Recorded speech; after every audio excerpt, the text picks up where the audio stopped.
IndiGo విమానాల రద్దు ప్రభావం హైదరాబాద్లోని రాజీవ్ గాంధీ అంతర్జాతీయ విమానాశ్రయంపై తీవ్రంగా పడింది. శంషాబాద్ విమానాశ్రయంలోనూ ఇండిగో విమానాలు రద్దయ్యాయి. దీంతో ఉదయం నుంచి ప్రయాణికులు పడిగాపులు కాస్తున్నారు.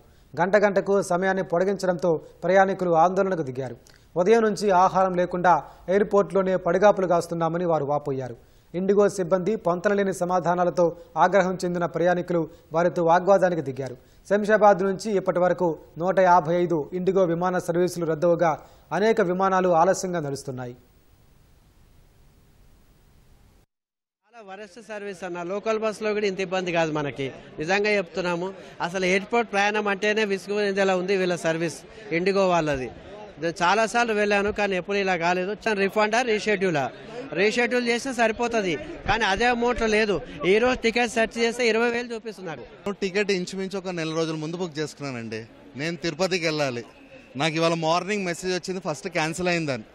ఓకే క్యాన్సిల్ అయింది కదా అనుకున్నాను. దాని తర్వాత మళ్ళీ వాళ్ళే మెసేజ్ పెట్టారు స్కెడ్యూల్ అయింది అనేసి. వాళ్ళు ఒక రోజు ముందు చెప్తే మేము కూడా ప్లాన్ చేసుకుంటాం. ఇప్పుడు నా శ్రీవాణి టికెట్ ఉంది అక్కడ, తిరుపతి వాళ్ళు రిఫండ్ ఇయ్యరు, వీడు క్యాన్సిల్ చేస్తా అంటుండు. ఏం చేయాలో మధ్యలో కస్టమర్ స్ట్రగుల్ అవుతున్నాము. వాళ్ళు లోపల నవ్వుకుంటున్నారు. ప్యాసింజర్స్ ఇంతమంది ఇక్కడ ఉంటే ఫొటోస్ ఉన్నాయి, లోపల నవ్వుకుంటున్నారు ఇర్రెస్పాన్సిబుల్ పీపుల్. మేము ఇండిగోలో పోవాలనుకున్నాము. Hyderabad to Chennai, Chennai to Trivandrum. IndiGo మా మావాడు బుక్ చేశాడు. ఇది ఈవినింగ్ 1 hour 45 minutesకి. కానీ ఫ్లైట్స్ ఇండిగో క్యాన్సిల్ అని చెప్పారు. అందుకు it is the first time మాకు పోయేదానికి.